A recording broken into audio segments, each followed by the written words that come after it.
good to talk to you again. Yeah. A lot has fucking happened in your career since the last time we spoke, dude. Shit's been crazy. Like I remember the last time we talked, you were like, I want to hit 1 million monthly listeners again. I want to keep it there. And now you just blew past it. I don't even know what the fuck you're at right now. Yeah, I'm at like 2 million. Yeah. 2 million. You gotta be over it. I am over 2 million, but it's, it always fluctuates. It fluctuates. So. Yeah. But yeah, 2 million. But just kept going up. And it's funny, you kept going up, but you pulled back the amount of music you're putting out.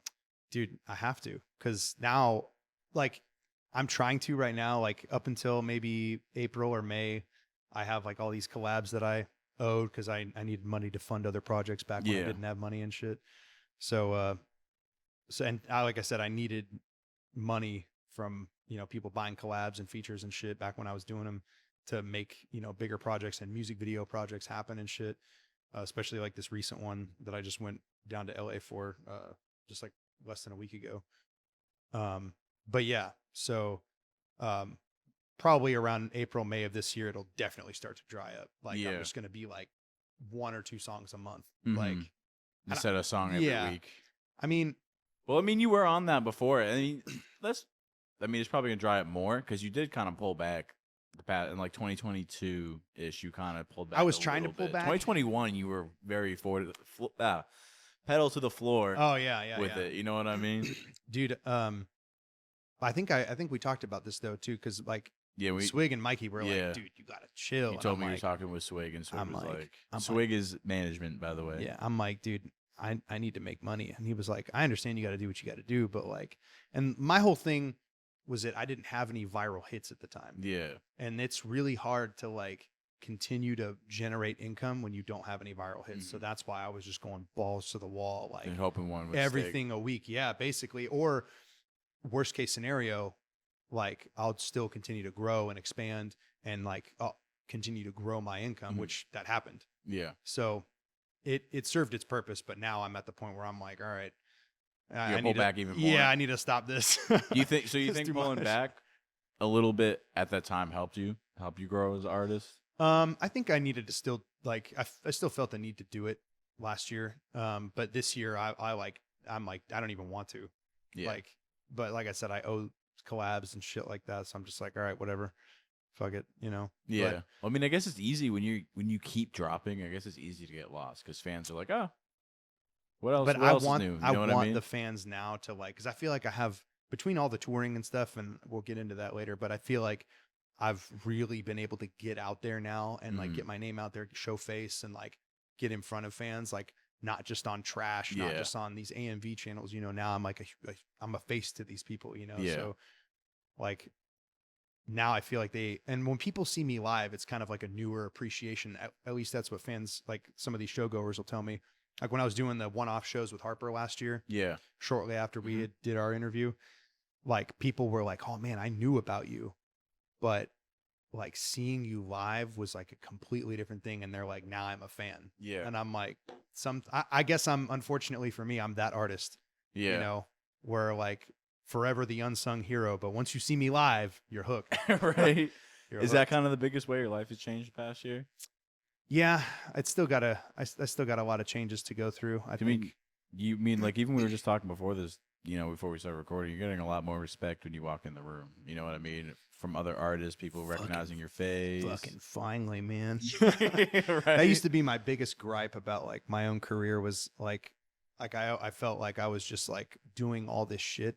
Like doing so much music and playing all these shows, being lit, like, even in my own city to some degree, because it's hard in Atlanta. But yeah, and just like never really getting that respect or like, not to say like, I'm not trying to say like, oh, people should respect me just because I'm an artist.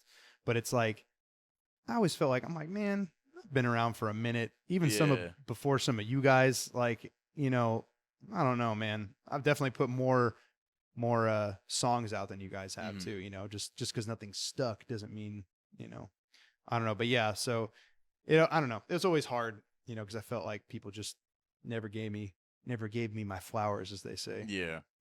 So now, yeah, I guess it is kind of happening a little bit more. I am getting some acknowledgement from bigger names and shit. So that's cool. Do you have any Any other big life changes this year? Just getting more recognition. More monthly listeners coming in. Anything else like really changed? I know you're settling into your new management deal. Yeah. So the thing with that is this, it never really was like a deal. Yeah. It was always like the publishing first, and like Swig and Mikey were just like, dude, we believe in you and we want to help you like in any way that we can. And so Swig's like not my official manager, but like he's kind of going to be there for like when I need a manager, and I'm going to be like, hey, Swig, when it's time. Like, I need you, dude. Yeah.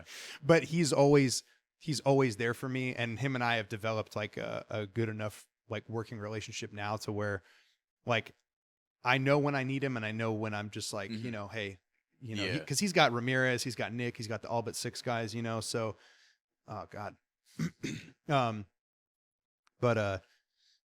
But yeah, so it's kind of like I know when to hit him up for certain things. Like anytime there's a booking agent or a label that wants to talk to me, I always hit him up, and he's always there. Yeah. And yeah, very, very good. It's good to understand that too. Yeah. Because I feel like a lot of artists, like you meet some like just local level artists, like low level artists that are like, I need a manager. It's like, where you don't need a manager yet. Yeah, not yet. time for that. Yeah, you gotta wait. I mean? And like that was a whole thing too. Even when they approached me last year, I didn't need one yet. Yeah. But it was like, hey, we're gonna be here for you for when the moment that you do need one. Yeah. And then obviously that's kind of becoming more and more relevant now. So but yeah, that guy does so much work, dude, between the work that he does with him and Mikey's publishing company, and then the stuff he does with like the all but six management and managing Ramirez and shit. Dude, that guy is a workhorse, man. So props to him. Meeting Swig and Mikey for the first time, you actually got to meet them, link up and talk. I met them for the first time. They came out to the Chicago show with me. Okay. With me and Harper. Okay. Yeah, so it was when you were doing those one-off shows. Yeah. Okay. They had never met Harper or his manager before, and so they came out for that. And they wanted to meet him and then see me perform live, make sure I was legit, make sure that the rumors were true. Because like some people, you hear their music, but he's like, no way he can do that. That live. too, yeah. So, and like, they probably, I don't know, maybe they saw a couple videos on YouTube and just wanted to see if I got that same energy live. Yeah. But yeah, they were, everything went well, and they were super cool. Mikey's bougie ass bought us actually, I think it might have been Swig that booked it, but they got us a bougie ass hotel. Yeah. I was like, damn. I'm like, this is where we're staying? They're like, dude, things are different now. Dude. I'm like, damn, bro. Like, dude, I would have picked the Motel 6 down the street. Right. Like, I can't afford this shit. They're like, relax, bro. They're like, you're with us. I'm like, damn, this is crazy. I saw Mikey in his IG story. He's like, go in the studio in a suit. He had like a suit on or some shit. Bougiest music producer ever, dude. But you so know what, humble, though? So cool. Yeah, he's fucking earned it. Yeah, Mikey has earned it for literally living legend. Yeah, underground legend for sure. But it's cool though. It's cool. Like honestly, that like I really appreciated that they did that. Like put me up in somewhere nice, you know. Because I also had Zab with me too, and they covered down, for his stuff and shit too. So that's fire. Yeah, it was cool. How was working with him for the first time? What was that studio session like? Also cool. We didn't work in the studio. It was he sent me some like skeleton tracks, and I recorded a song over. Actually, believe it or not, over a beat that Swig had produced. Him and Mikey produced it. Okay. But then basically he took my vocals off of that and then built a new beat around it, which became the song Deadshot that I dropped. Yeah, that I dropped back in March. We're supposed to do some more shit soon. I don't know if it'll be this year. It might be when I go down there. I might be able to hit up the studio and shit with them. It depends on what they got going on and shit. They're going to be fresh off tour and shit, so... And then right after you met with them, you went on tour shortly after with Killswitch, right? That was like at the end of last year. Yeah, that was in December. So, what was that? Was that like that your first like bigger tour experience? I guess. Yeah, because I did the one DIY one with Oni Inc. and Witch House earlier last year. It seems like it was so far away, but it was only a year ago. But that tour was pretty cool, like for a DIY. You know, we just kind of seeing where us three are at. We had like a handful of kids show up to each show, probably like 50. LA was obviously like the biggest show. We had like probably like 100 or so. But then at the end of the year, going on with Killswitch, dude, like dude, that was a whole different experience. I think that tour definitely put me on the map as far as like some of these fans and shit were like able to see me in like bigger environments, hanging out with a, you know, pretty much an up and coming legend being Killswitch, definitely. you know, and it definitely like, yeah, it helped me a lot. And I wouldn't have really gotten that opportunity if it wasn't for like Swig and Mikey. Looking back on it, what was that tour like? Like, what was it, you know, like traveling around, going to these bigger venues, seeing lines of fans outside? Dude, everybody probably thinks that it, like, touring with Killswitch was like so crazy. And I guess maybe it would have been, but like, well, I mean, I guess it's public info, but his girlfriend was with us. Mm-hmm. So, you know, everything was like really, really, he was chilling. Chill. He was chilling. Because everybody was like, bro, Killswitch is so crazy, dude. Like, he's going to be doing crazy shit and all this stuff at the shows. And I'm like, oh, fuck. Like, what am I getting into? But like the whole time. Every time I hung out with him, he's just mad chill. Yeah, dude. Like, Headphones in, not saying a word cooling. to anybody. Like, just chilling, dude. yeah. So I was like, I'm like, Killswitch is supposed to be like this loud, crazy dude. And they're like, nah, bro, you haven't seen him. I'm like, oh, I mean, I was on the road with him for 10 days. I'm like, I don't know. He's pretty chill. But yeah, no, everything was cool. And the tour was sick. And like, you know, everybody, all his crew was so helpful. And like, they're all super cool. All super chill people. And you didn't actually meet Killswitch for the first time until that tour? Dude, I didn't meet him till the day. So like, I got to New Mexico for the first date. And I didn't even meet him when I got to the hotel. Like I met him the next day. Killswitch is very fuck everybody. Like, I want to be on my own, do my own thing. Yeah, yeah. Like, so he's like chilling in like a completely separate room than we were. So I met him the evening of the following show when we had to go to the venue and shit. But he's cool. He's a cool kid. Do you guys ever talk at all before then? Yeah. We did a little bit here and there because I knew him in like 2018 from Flexitelli. Okay. Flexitelli was kind of the one who like brought us together and was like, Flex took him under his wing. Yeah, Flex was the first one to hit Killswitch up and be like, we're gonna start recording. They're from the same city. Oh, Santa I didn't Ana. even know that. That's how they got hooked up. Gotcha. And I didn't know where Flex was from. Flex's whole thing. I didn't know he's from. Why did I assume he's from Florida? I don't know. Maybe because he Probably hangs the out association with. Yeah. Yeah. So he's from Santa Ana. And yeah, Flex is very very prideful about being Mexican. Yeah. So the fact that Killswitch was half Mexican, it was like, hey, and from the same city, and he was doing the scream rap shit. he was like, you're fire. Come in, I'm gonna take you under my wing and do that shit. So yeah, I found out about Kill through Flex years ago, and like, dude, I had so many opportunities to work with Killswitch like way back in the day, like when he needed money and shit. He was like selling features for like $50. Bro, I low-key remember that shit. I'm like, damn, he was so small, bro. With he was touring or doing shows under artists that I like knew personally. Oh yeah, just didn't go anywhere. Yeah, he was touring. It was under. Yeah, it like, I don't know. To see him from then to just now is crazy. I was talking to him, blowing up, and I was talking to him in a green room. I think we were in Salt Lake City. And I got a chance to like have like more than a 5-minute long conversation with him. And yeah, I was like telling him, I'm like, bro, I came in during Danny Phantom, dude. SoundCloud days, bro. And he was like, bro, you remember that song? I'm like, dude, I've been rocking with you for a minute, bro. For a fucking minute. Remember Dicks for Everyone? yeah, that too old came SoundCloud out. One. Yeah. Yep. Another cool person is Sempra. Yeah, Sempra, dude. Yeah. It's Sempra or Sempra? Okay, S-E. Yeah. I didn't want to say it wrong.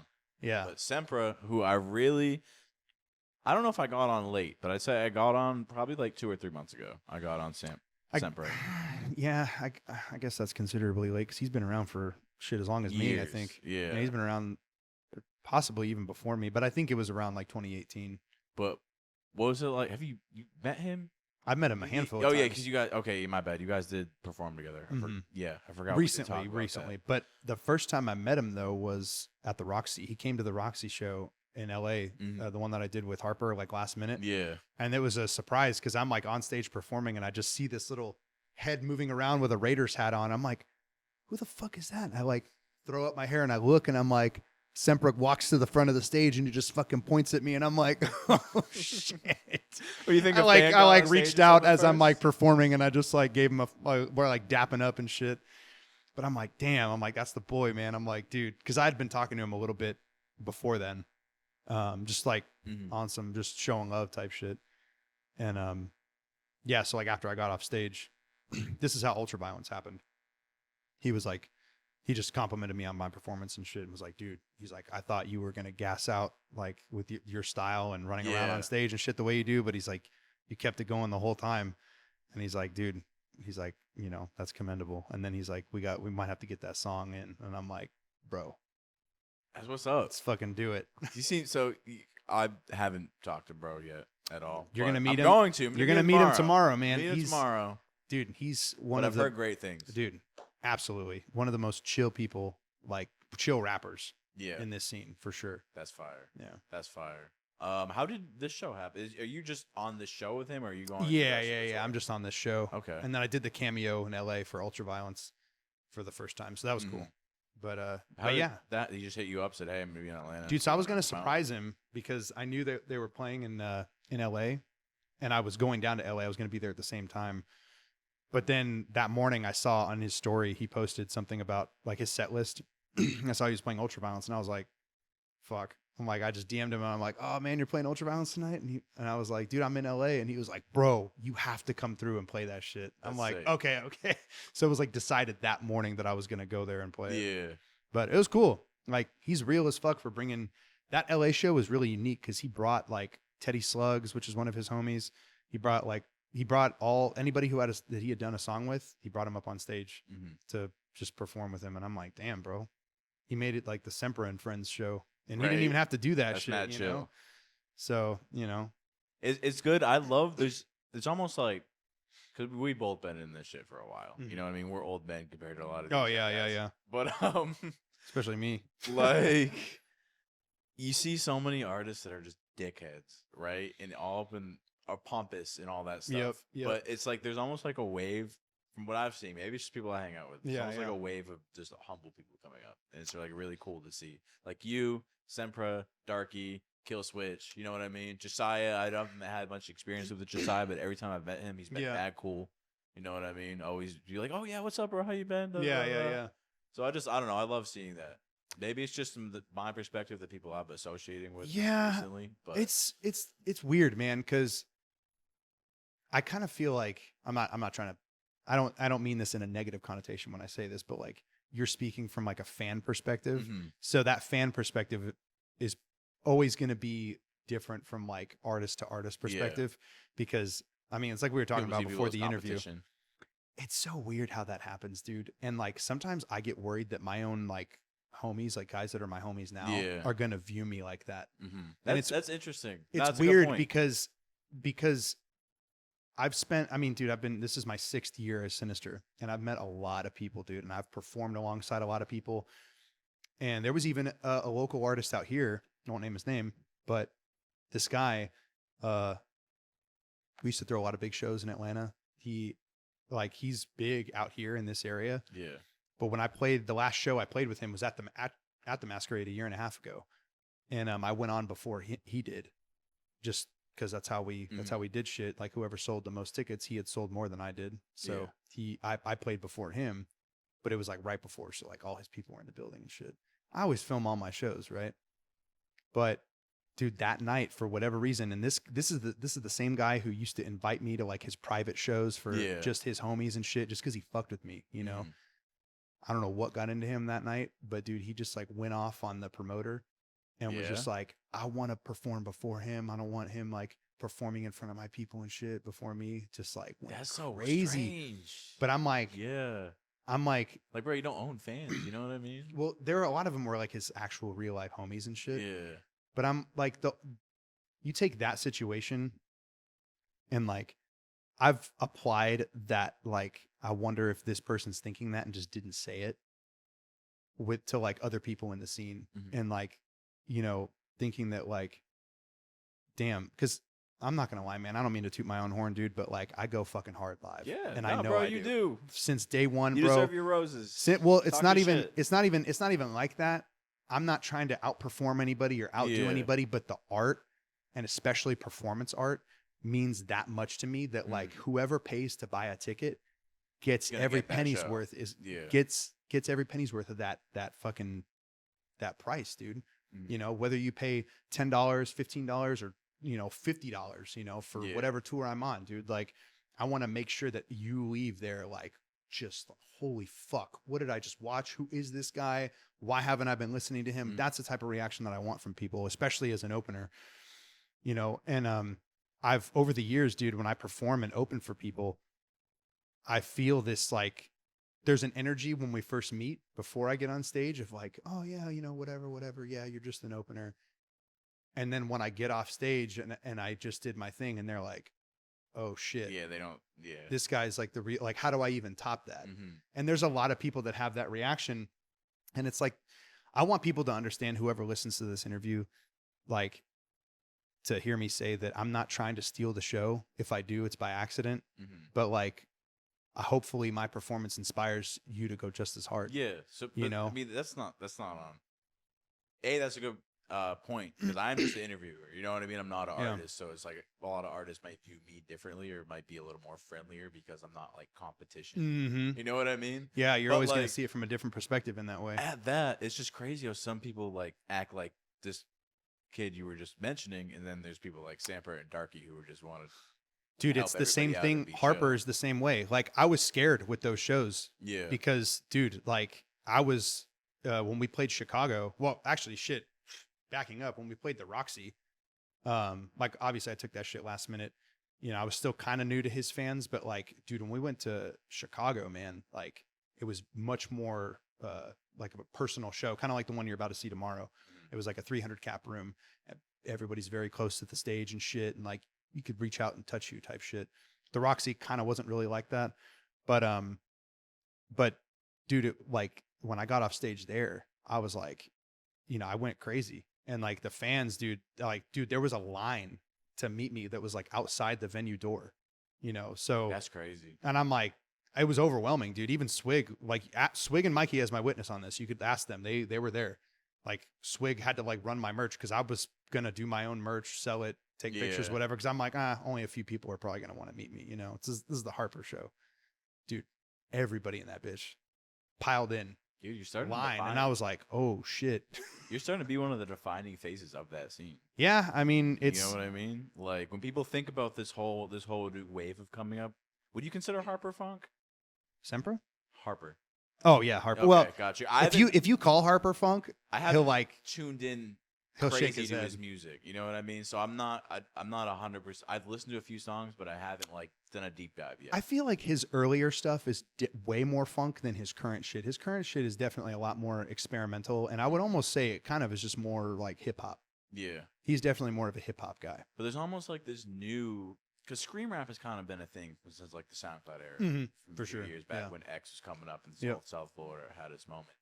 But there's almost like this new kind of wave of dark rap coming up. You know what I mean? It's like, I don't know what to.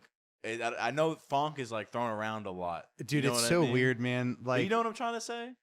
And you're like one of those. We'll get into the funk conversation in a minute, but like, the whole, it's a lot more experimental than it ever has been. I think, for sure. I don't even know what to call it. It's hard to pinpoint it because I don't even know what to like.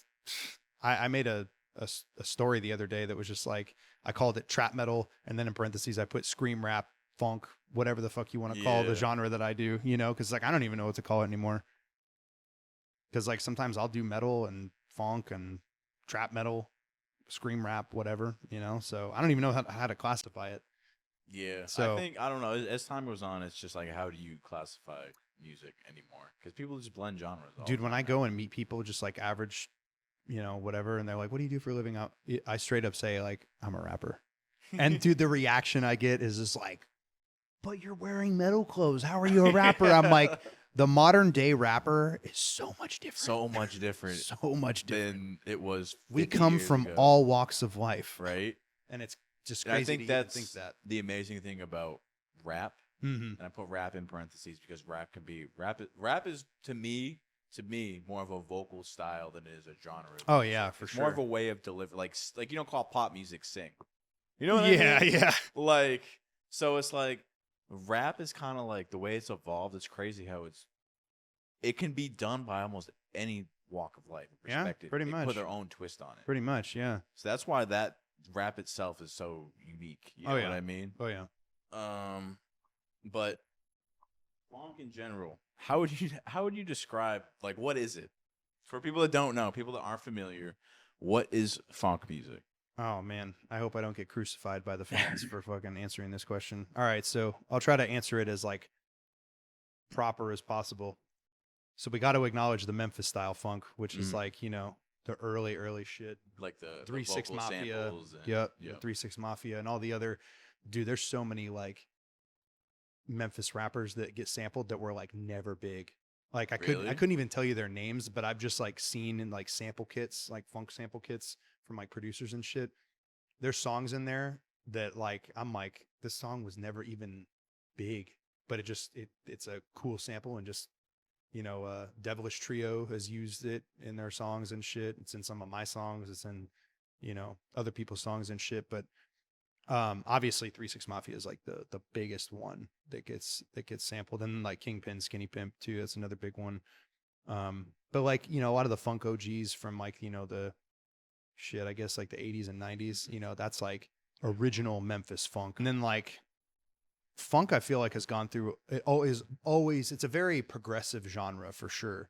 And it's gone through a shitload of like waves and eras and shit. Cause like you saw like what I just said, the 80s and 90s, but then it got brought back during the SoundCloud era, you know, the era that like Ghostmane and all those guys came up in, Suicide Boys.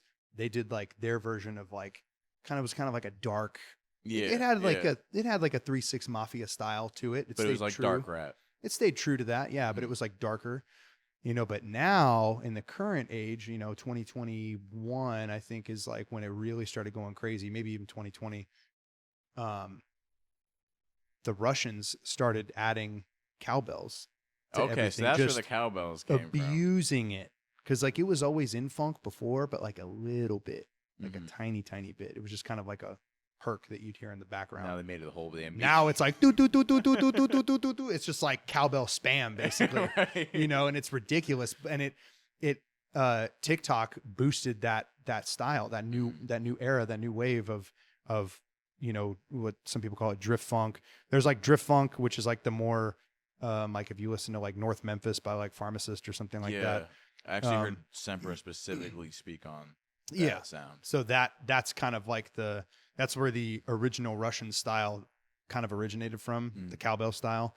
But then it kind of evolved into like more of like a EDM dance type shit that you hear called funk house or house funk. Okay.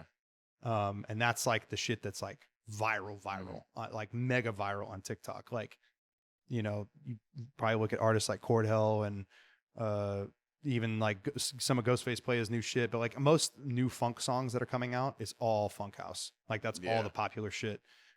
So, and it's because of TikTok. That's why all that shit is so viral. TikTok's really affected music in the craziest way. Social media in general and the internet has had the craziest effect on music. Now, hold on, wait, real quick. You asked though, what do I think about the new wave of funk? Okay, well, yeah. I like it. I like it because I do it. I participate in such shenanigans. But and I think it's good. I think it's a good genre. I think it's a good style. Dance music is awesome. I've made, you know, I had like a goth industrial project before Sinizter that was like all electronic. Yeah. So I love electronic music. But I think that there's a lot of artists in the scene right now that are getting into it because it's a money grab.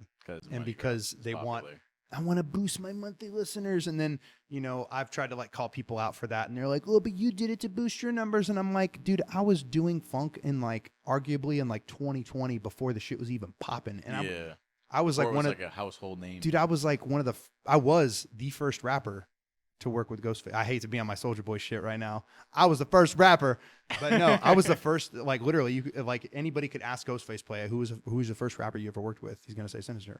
I even have a screenshot of him saying it. That's crazy. I screenshotted that shit. I was like, who's the first rapper you ever worked with? He's like, you, bro. I'm like, fucking right. What year? 2021. Our Lord, the year of funk. It was born. Yeah, I mean that was when it was created. That was when it was starting to go crazy.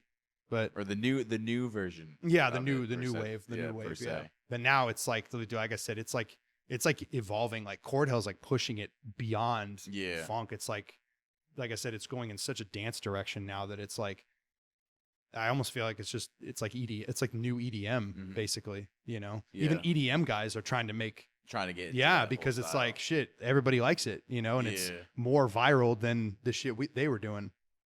So it's very upbeat, you know. You can nod your head to it. You can turn up to it. There's a lot of there's a lot of like different, like we just talked about, like there's the whole drift funk thing happening right now. There's the whole EDM version. You did kind of, speaking of EDM, you did kind of like a dubstep track last year that I really fucked with. Dude, yeah. I think it was kind of later. I think it was like end of summer. Yeah. It's called Darkest Heart, I think. Yeah. I did one previously with that producer called Rot. Okay, and it went crazy. I don't think I heard that. It went crazy. It was in 2021. But I loved it, by the way. I appreciate it, man. I think that in the track you did with Sorry X recently, the Tara track. Taro. Yeah. She's gonna be happy to hear that. Yeah. Shout out Sorry X. Yeah, no, she's fire. She's fire. Yeah. But I think those two songs specifically were like two that made me go, damn, he's really like evolving and really applying his sound everywhere he can. I can do anything. That's and that is like the key. Cause I guess you hear it. If I was writing a little article on like your come up for like Kult Classic, I was trying to push myself to do more blog posts. Oh yeah, on our blog. Appreciate it. And I was talking about like your come up and like why you ended up in the position you ended up. And I think a lot of it had to do with beyond your just consistency earlier on, the fact that you're willing to apply your sound to everywhere you can.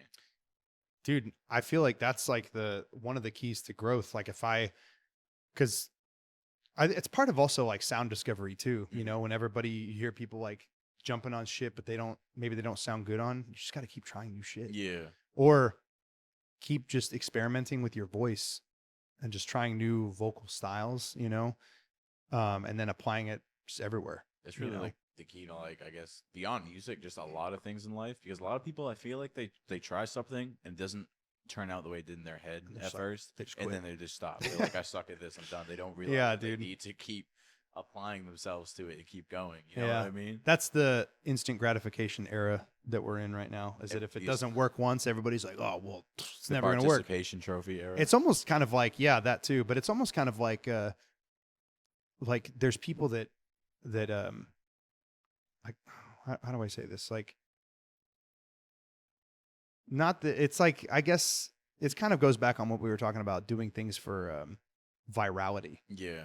The thing with like songs going viral, like look at Killswitch, you know, the song that's going viral for him right now is not even a funk song. It's like a sad. I guarantee you when he recorded that, I was talking about this with Drew. Yeah. There's no way he thought that was going to be the one. No, probably not. I mean, like it's just like a very simple, like, you know. It's funny because he was on the tour with Puya, and I think he asked me directly or he put it on the story, and then we talked about it. Because he's like, "Oh, what song do you want to hear?" And I said, "I really want to hear you do Waste." He was like, I could tell he was like genuinely surprised to hear that I wanted to hear that song. And he even told me, he's like, "I was looking for you in the crowd when I did that shit." I'm like, "Bro, I was right in front of you." But like you jumped on me after. But I don't think it was even a thought in his mind that was gonna be like the one.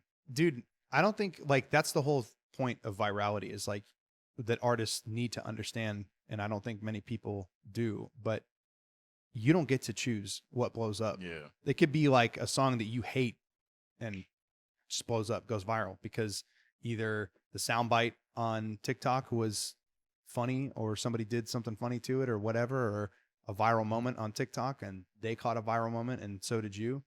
Or, you know, I don't know, just like whatever else, you know, or it's just a really good song, you know, and you just didn't realize it. But yeah, it's like you don't get to choose, and there's a lot of forced artists forcing themselves, like I said, into funk instead of just being themselves. Like, I think that's the true key at the end of the day. Yeah, you can dude. fake something and try to fit in the trends all you want, but you're gonna get caught up somewhere. Dude, I see like sad boys and sad girls, you know, that do like the emo rap trying to do funk, and I'm like, bro, stop.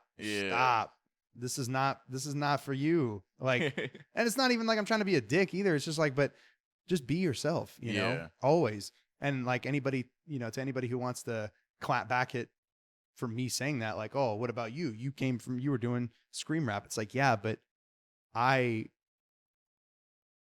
again, I hate to be on I was the first, but dude, I was the first rapper to like start screaming on that shit or yelling, you know, whatever you want to call it. And I know this because when I would go to promote on these these funk YouTube channels, they rejected my shit at first. Mm-hmm. They were like, this isn't funk. You can't yell.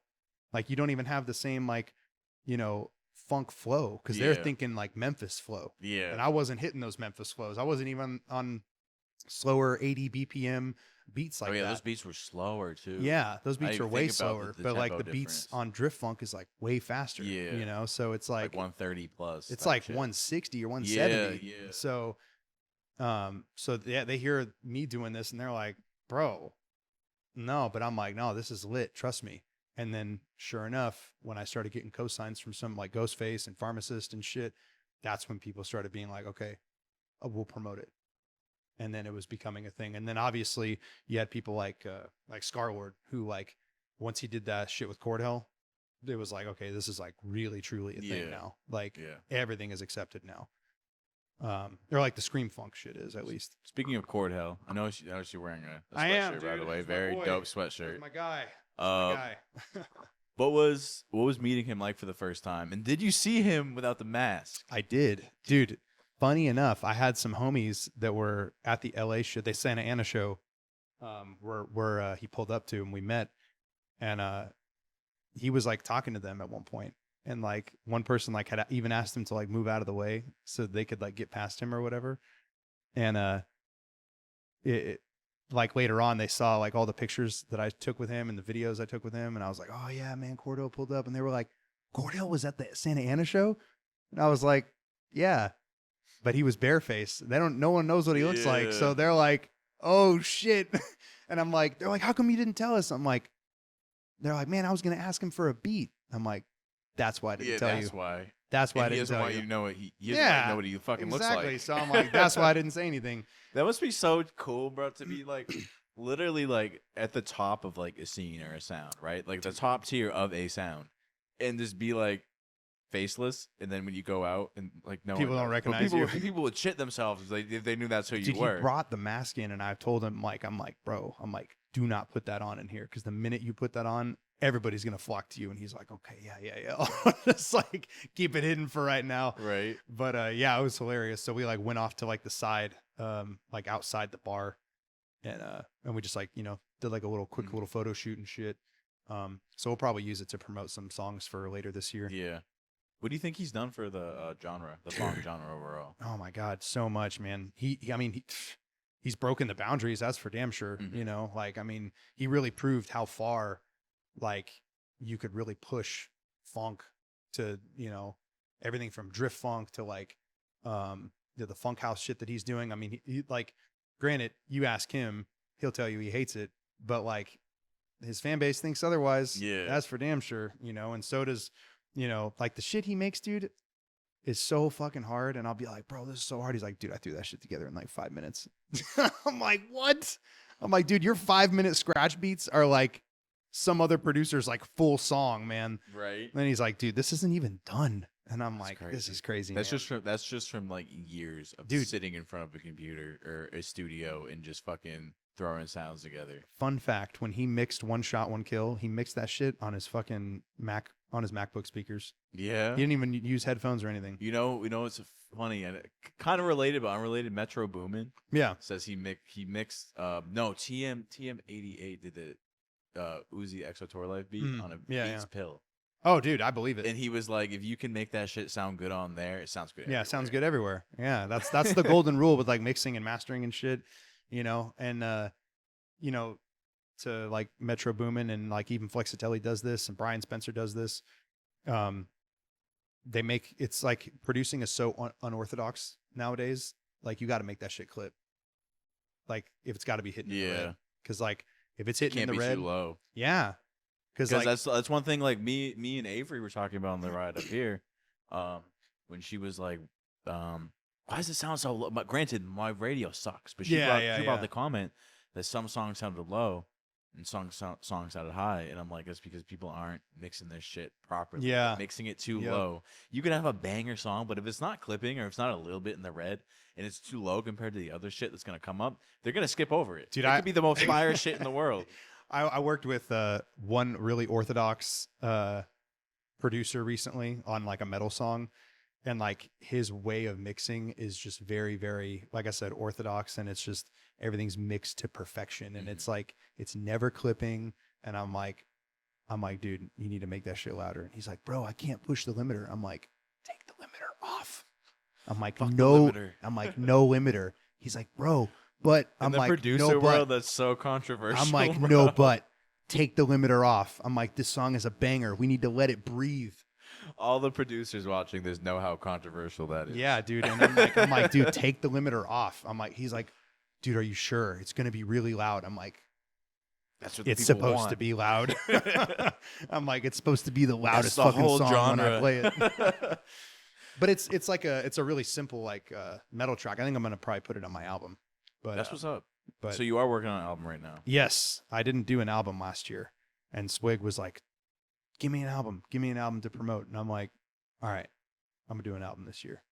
So, and you know, Justine Lugo, if you know who that is, she does like a reaction channel and shit. Yeah, I think you posted one of her yeah, videos. She did one to Ultraviolence for me and Sempra, and she did one for me in 702 also for a video we did. She actually helped us shoot it when we were in Arizona, and super cool chick. But oh, she was like, you know, are you doing an album at all? And I'm like, not this year. She's like, really?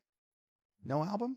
And I'm like, I usually do one every year, but I'm like a heavy singles run for a while. I was doing like last year was all like EPs and shit. So I'm like, and then I had more people, you know, during the Killswitch tour and shit. Everybody was asking me, you doing an album? And I'm like, all right, I guess I got to do an album. Sounds like there's some demand for it. I feel like the term album kind of like people are like, oh my God.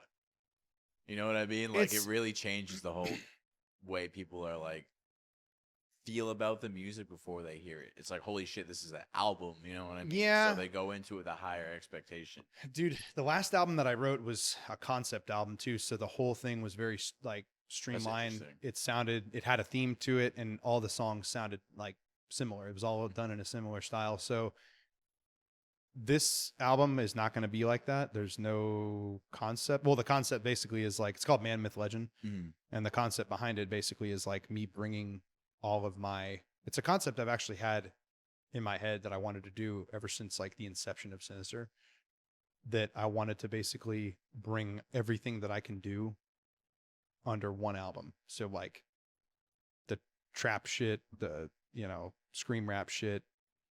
Yeah, I guess now I'm doing funk. So I'll bring the funk shit in there. There's a lot of funk on it already.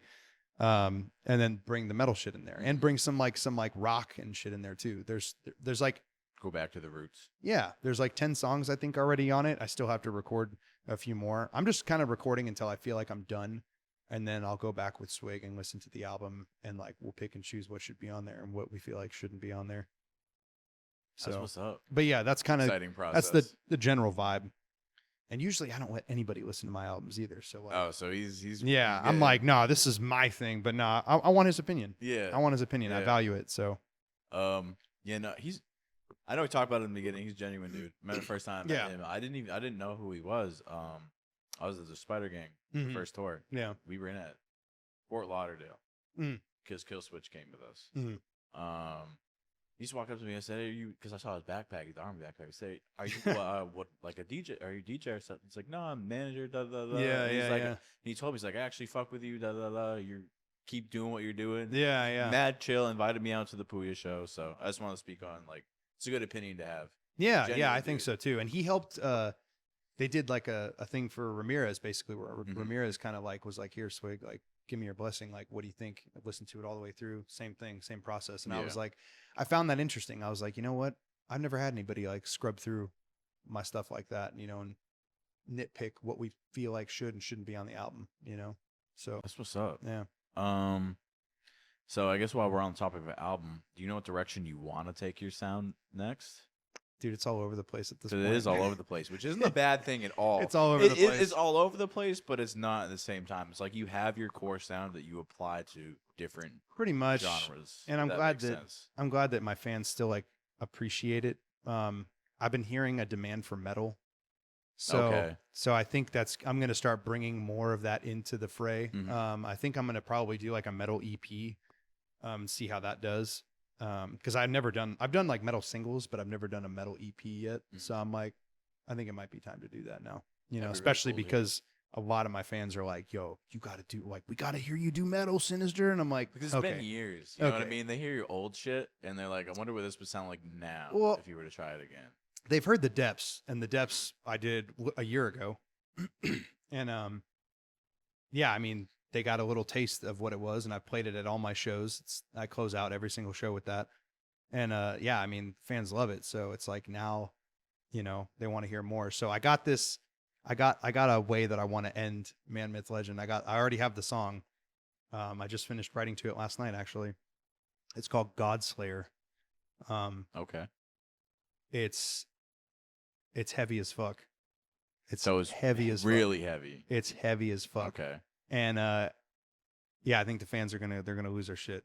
Do you have any for the not specifically for this album or singles or EPs? Do you have any collabs coming up that you want to talk about with anybody or let anybody know that's coming? All right, you're hearing it in this interview first. Ooh, exclusives. Me and Scarlord confirmed. Damn. Happening. It's happening. It's happening. Sinizter and Scarlord, what the fans have all been asking and waiting for many years. I've also been waiting for this moment for many years. It's gonna be interesting. You guys don't sound your vocal styles aren't alike. Dude, we talked about that. I have more of like a mid-range kind of a absolutely. Rasp, kind of like almost like a Corey Taylor kind of vibe. Very and then high. he's got this super high pitched, like he called it in the text messages when we were texting back and forth. He called it pterodactyl scream. And I'm like, yeah, you really do be sounding like a pterodactyl on the songs, huh?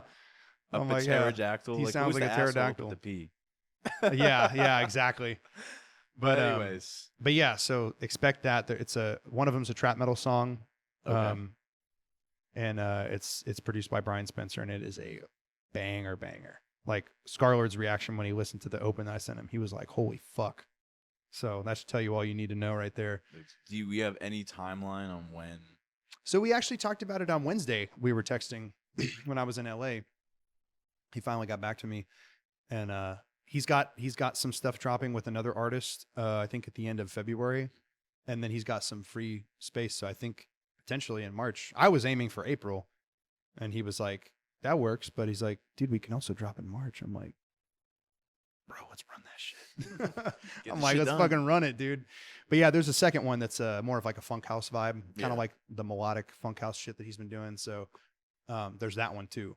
Mm-hmm. So that one's also, in my opinion, is also a banger. So yeah, expect those, and then that's pretty much all for like big collabs. I'm trying not to really collab like as much. You did a lot of collabs, dude. And so it's I guess like at this point for you, it's got to be like worth it, huh? Dude, a lot of it, yeah. Not only that, but it's like a lot of those collabs you probably saw me do were like paid collabs. Mm-hmm. They're like everybody wants a main artist feature now. They want to be like in my catalog, and I'm like, that comes with a price, not just money either. It also comes with a split. I have a publisher now, so. Oh, really? Well, yeah, with Swig and. Oh, okay, so, yeah. Like okay, the way those collabs work. I didn't know they handle publishing. Oh yeah, but the way that collabs work now, dude, it's like they have to pay. I get a percentage on the master and publishing. So it's like it's not just this easy thing. Yeah. So and like, I want to make sore that the artist is actually like. Good. Dope. Yeah, good. Yeah. There's I tell that there's this kid I work with, one of my closest friends, Deep October. He doesn't make the aggressive music. He makes more like I don't know how to describe it. Dude's really dope. He's a really cool sound though. Fucking love that kid. But he had this thing with song features too, and I'm like, bro, you're gonna regret a lot of these feature sales. And then people are like, well, how much for an EP? You know what I mean? How much for like 4? Those are so tempting too, because they'll pay you a lot too. No one's ever asked me for an EP, but recently there's a guy who bought several main artist collabs. I won't name his name, but you can probably guess by looking at my catalog. Several main artist collabs, And yeah, we'll just leave it at that. But basically, all that money was used to fund other projects, other endeavors that I was trying to embark on for Sinizter.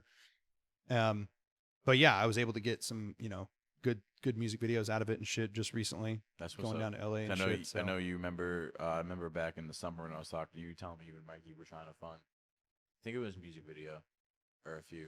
Oh, we were talking last summer. Yeah, I was gonna do a music video for his song. We went to this Peer Space and it was a bust, dude. Is he rapping now?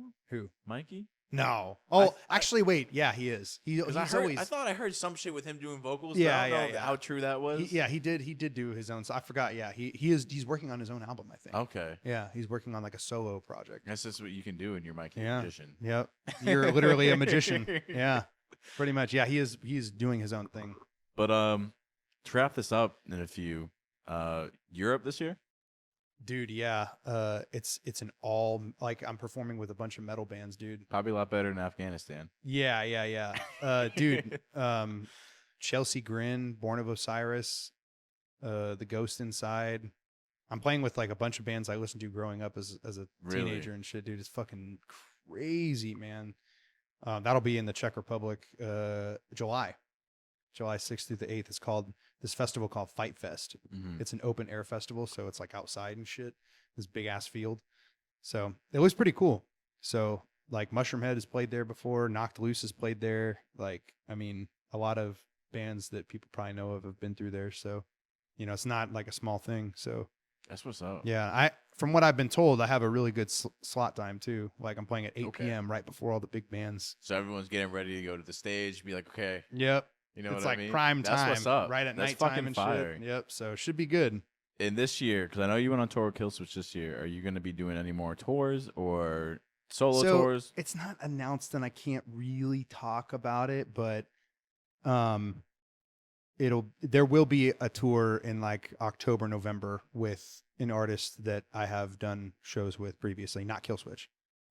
Okay. But you can pretty much take a guess who that artist is. Gotcha. Who doesn't want to be revealed publicly yet. But yeah, there will be, I think. Gotcha. Word. Hold on. Some people can't talk for shit, bro. Some interviews I do, I'm not going to name names, but like some people, I'm like, bro, you're so terrible at doing interviews. So awful. And then, thankfully, there were a lot of the smaller artists. Oh, yeah. Going anywhere when I was just a Charlotte local blogger. But rapping in the military, I noticed one interview you said when you were in the military and you want to start rapping, like you got made fun of a lot. Oh yeah, people would come at you. How was navigating that? And it wasn't. How was that? It wasn't like they wouldn't come at me aggressive. They were my homies. Okay. That I was serving with at the time and shit. And yeah, they were like all guys in my platoon and shit. And I basically told them one day that I was like, they're like, what are you gonna do when you get out? Because like they kept asking me if I wanted to re-enlist, like the my NCOs and shit. They're like the sergeants and shit. They were like asking me, you gonna re-enlist? You gonna re-enlist? I'm like, fuck no. And I remember talking to like my first sergeant about that shit. And he was just like, get the fuck out of my office, Gonzalez, piece of shit. And I was just like, oh yeah, it's like if you don't want to be like down and miserable with everybody else and like keep re-enlisting and shit, then that's just how it is, dude. Kind of look at you almost as like a traitor, almost. But all my homies were like, what are you gonna do? I'm like, I'm gonna get out and do music. And they're like, dude, that's never gonna work. And I'm like, yeah, I will. That's what I used to do. You talk to them about those moments? Oh yeah, dude. Then? Oh yeah. It's so they bring it up to me. they hit me up and they're like, bro, I remember when you said that shit. And I was that's like, crazy. Dude, yeah. Like, what was that moment like? What were you guys doing? You guys brought it up, or were you guys just chilling? We were just chilling. Matter of fact, I had a friend, rest in peace. He's not around anymore. But dude, I told him, and he was like one of the only people that was like receptive to hearing that, and like hearing me wanting to get out and be, like become like an artist, specifically a rapper. And he was like, dude, I used to rap in my free time. And I was like one day when we were out in the field, he was like, dude, I could show you. Like, and we used to write in like our little notebooks and shit. We had to have like notebooks and shit on us all the time. And we just like sit out in the field and shit, like during our free time and shit, and just he would like try to teach me how to rap and shit. And I remember that. I think I still have some of the stuff that he wrote down on like paper. At least I have pictures of it, of like shit that we wrote. Is so stupid. Like it wasn't even good by any means, but you know, just the fact that there was someone there to bond with over that actually like understood where I was coming from. Yeah. And I don't hold it against any of my other homies either. They like laughed when I was like, yeah, I'm going to get out, and they're like, what's your rap name going to be? And I was like, from day one, I was like, this is like in 2014. And I was like, it's going to be Sinizter with a Z in the middle. And they're like, dude, they used to die laughing. They're like, that is so dumb. Are you going to be like a horrorcore rapper or something? I'm going to be like, exactly. I was listening to like hella Juggalo shit back then. Yeah. And so like, this is like way before a lot of the SoundCloud rap shit there is now. But yeah, I was, you know, that's what I was thinking back then. And, dude, I had the original Sinizter logo made in 2015 that I never used, but I looked at the date on it. Yeah. And it was 2015. That's so crazy. this, what you're seeing now, I planned that like a long time ago. Yeah. You know, It's been like years. Yeah. Like literal years. Literally almost a decade now. Yeah. So, when you had that conversation that we were just chilling to the time you got out, how long was it before you got out and you tried recording again? I fucked around for a couple. Well, I was already recording.